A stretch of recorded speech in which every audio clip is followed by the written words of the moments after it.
حسین یہاں سے چلتے ہیں، ابھی راستے میں ہی پہنچتے ہیں کہ یہ خبر آتی ہے کہ کوفے والوں نے بے وفائی کر دی، حضرت مسلم بن عقیل رضی اللہ تعالیٰ عنہ کو شہید کر دیا گیا، نعمان بن بشیر معزول کر دیے گئے، ابن مرجانہ ابن زیاد وہاں متعین کر دیا گیا جو سخت گیر شخص تھا، اور اس نے لوگوں کو ڈرایا دمکایا اور کوفے کے لوگوں کے دل بدل گئے اور وہ بیتیں توڑنے لگے۔ وہ منظر مسجد کوفہ کا کتنا دل گداز تھا، جب امام نماز کے لیے کھڑے ہوئے تو 40,000 لوگ آپ کے پیچھے تھا، جب سلام پھیرا اور امام نے دیکھا کہ پیچھے لوگ نہیں ہیں، پھر لوگوں نے اپنے دروازے بھی بند کر لیے۔ رات کی تنہائیاں ہیں اور حضرت مسلم بن عقیل کو کوئی پناہ دینے والا نہیں، لوگوں نے دروازے بند کر لیے کہ کہیں ہمارے گھر میں نہ آ جائیں اور ہم مشقت اور حکومتی جو ہے وہ تشدد کا شکار نہ ہو۔ کتنا دردناک لمحہ ہے حضرت مسلم بن عقیل رضی اللہ تعالیٰ عنہ پہ، اور پھر حضرت مسلم بن عقیل بے دردی سے شہید کر دیے جاتے ہیں۔ آپ ابھی راستے میں ہیں، یہ ساری کہانی پہنچتی ہے کہ حضرت مسلم شہید کر دیے گئے اور بے دردی سے شہید کر دیے گئے۔ وہ جنہوں نے خط لکھے تھے کہ ہم آپ کے ساتھ ہیں اور ہم منتظر ہیں، چشم بڑا ہیں، آپ کے قدموں کی چاپ سننے کے لیے بےتاب ہیں، آج انہوں نے بیتیں توڑ دی، 40,000 کوفی منحرف ہو گئے۔ مسجد کوفہ کا وہ منظر کس قدر روح کو تڑپا دینے والا تھا۔ ہم پچھلے سال عصر اور مغرب کے درمیان جب کوفہ پہنچے تو سورج ڈوبنے کے قریب تھا۔ میں نے اپنی زندگی میں اتنا اداس موسم کہیں نہیں دیکھا جتنا اداس موسم کوفے میں دیکھا۔ ایسے لگتا تھا جس طرح کوفے کی آب و ہوا آج بھی شرمندہ ہے۔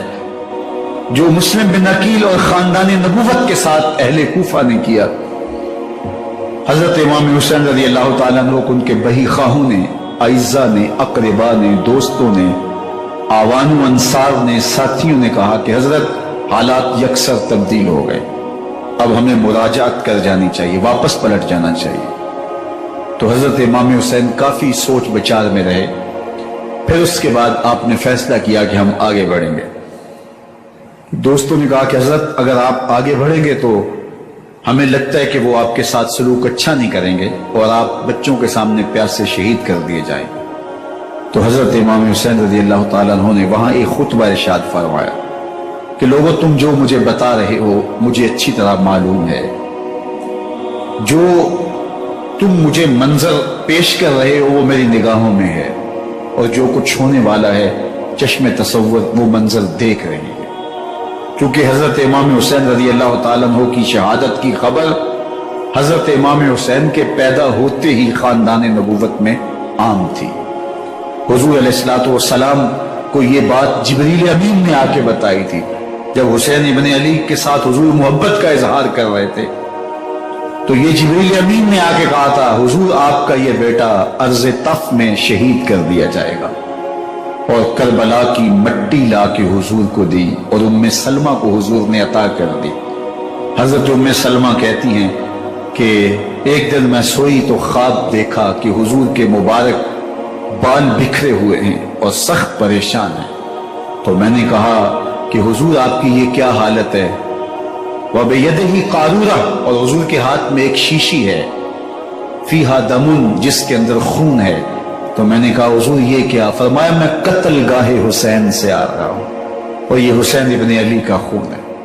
تو کہا 10 محرم کا دن تھا، دوپہر کا یہ منظر تھا، میں کیلولہ کر کے اٹھی، جب میں نے دیکھا تو وہ شیشی جس میں کربلا کی مٹی رکھی تھی وہ خون بن چکی تھی۔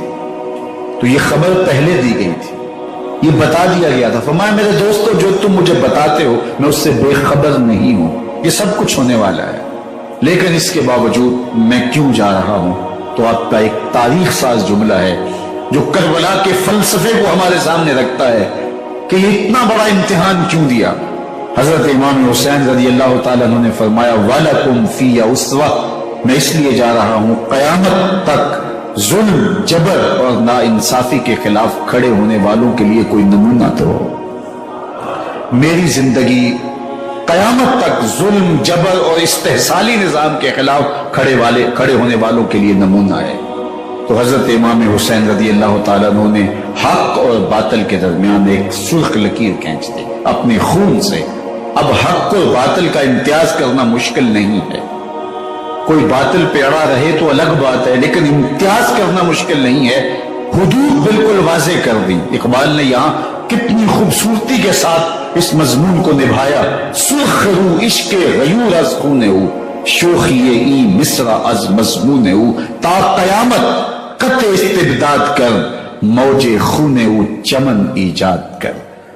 ایک جہاں آباد کر دیا، حق اور باطل کی راہیں اجال دی۔ اب لوگوں کو یزید کا چہرہ پہچاننے میں دیر نہیں لگتی۔ وقت کے ہر یزید کا چہرہ آسانی سے پہچانا جا سکتا ہے۔ یہ معرفت زمانے کو کروائی کس نے؟ حسین ابن علی نے کروائی رضی اللہ تعالی عنہ۔ تو حضرت امام حسین نے فرمایا کہ جو میرے ساتھ ہونے والا ہے میں اچھی طرح جانتا ہوں، لیکن میں اس کے باوجود آگے بڑھوں گا۔ پھر بڑھے اور کربلا میں جا کے خیمہ زن ہو گئے۔ 7 محرم کو پانی بند کر دیا گیا۔ پانی بند ہوا تو کھانا بھی میسر نہیں تھا، لیکن ذکر پانی کا ہوتا ہے اس لیے کہ کھانے کے بغیر انسان کئی دن کاٹ لیتا ہے، لیکن پانی کے بغیر گزر نہیں ہوتی۔ تو فرات کی نہر سامنے اپنی موجوں کے ساتھ چمک رہی ہے، لیکن ایک قطرہ آب بھی آل رسول کو نہیں دیا جا رہا۔ کائنات کے اندر ایسے انوکھے امتحان بھی ہوتے ہیں۔ وارثوں ساقی کوثر کے، مالک ہوں حوض کوثر کے، اور بیٹے ہوں ساقی کوثر کے، اور آج ایک بوند پانی کی بھی میسر نہ ہو۔ صبر کا امتحان ہے، عزیمت کا امتحان ہے۔ حضرت امام حسین رضی اللہ تعالیٰ عنہ خیمہ زن ہو گئے۔ 3 دن تک پانی بند رہتا ہے۔ 9 محرم کو رات کی تنہائی میں حملہ آور ہونا چاہتے ہیں، لیکن آپ نے کہا کہ ہمیں اللہ کے حضور عبادت اور ذکر کے لیے وقت دیا جائے۔ ساری رات ذکر میں گزرتی ہے، عبادات میں گزرتی ہے۔ رات کے اندھیرے میں آپ چراغ بجھا دیتے ہیں۔ آیان و انصار کو کہتے ہیں، آوان و انصار کو کہتے ہیں کہ ان کی دشمنی میرے ساتھ ہے، انہیں میرا خون چاہیے۔ اگر تم رات کی تاریکی میں نکل جاؤ تو میں تم سے کوئی مواخذہ نہیں کروں گا، اور یہ بھی تمہارا پیچھا نہیں کریں گے، اس لیے کہ ان کا مطلوب تم نہیں ہو، ان کا مطلوب میں ہوں۔ جب چراغ جلایا تو کوئی بھی نہیں گیا۔ مسلم بن نوسجہ کھڑے ہو کے کہتے ہیں، حضرت اگر ہمارے بدن کو 70 بار کاٹا جائے اور جلایا جائے اور ہواؤں میں اڑا دیا جائے پھر بھی آپ کا ساتھ نہیں چھوڑیں گے۔ 70 سال کے بوڑھے ہیں حبیب بن مظاہر، کہتے ہیں حضرت آپ کو چھوڑ کے جائیں کہاں، آپ کو چھوڑ کے جائیں کہاں؟ کوئی ساتھ چھوڑنے کے لیے تیار نہیں ہے۔ پیاس ہے، سخت گرمی ہے، کربلا کا ماحول ہے، 72 افراد اور خاندان کی خواتین میدان کربلا میں خیمہ زن ہیں۔ دوسری طرف لشکر اعداء اشقیا 22,000 کی تعداد میں مقابلے میں، ایک روایت 30,000 کی ہے۔ ان صرف 72 پیاسے لوگوں کے لیے اتنے لوگوں کو جمع کرنے کا مقصد خوف زدہ کرنا تھا کہ یہ یزید کی بیعت کر لیں، شرط ہے کہ یزید کی بیعت کر لیں، محاصرے توڑ دیں گے، پانی دستیاب ہوگا، اعزاز و اکرام سے نوازا جائے گا، خزانوں کے منہ کھول دیے جائیں گے۔ لیکن حسین ابن علی کہتے تھے سب کچھ لٹ جائے گا، باطل کے ہاتھ پہ ہاتھ نہیں رکھنا۔ اللہ اکبر۔ اب صبح طلوع ہوتی ہے، عاشور کا دن چڑھتا ہے، سورج اپنی پوری تمازت کے ساتھ گرمی برسا رہا ہے۔ آج خاندان نبوت کا امتحان زمانے نے دیکھنا ہے۔ رسول اللہ کا لعاب چوسنے والا اس کے صبر کا آج امتحان ہے۔ حضور کے کندھوں پہ کھیلنے والے حسین کا آج امتحان ہے۔ اللہ اکبر۔ تیر چلتا ہے، حسین ابن علی تمام حجت کرتے ہیں، میں نے تمہارا کچھ نہیں بگاڑا، میں نے کسی کا خون نہیں کیا، میں نے کوئی زیادتی نہیں کی، میں تمہارے نبی کا نواسا ہوں، رسول اللہ صلی اللہ علیہ وسلم کے کندھوں پہ کھیلتا رہا ہوں۔ حضور کا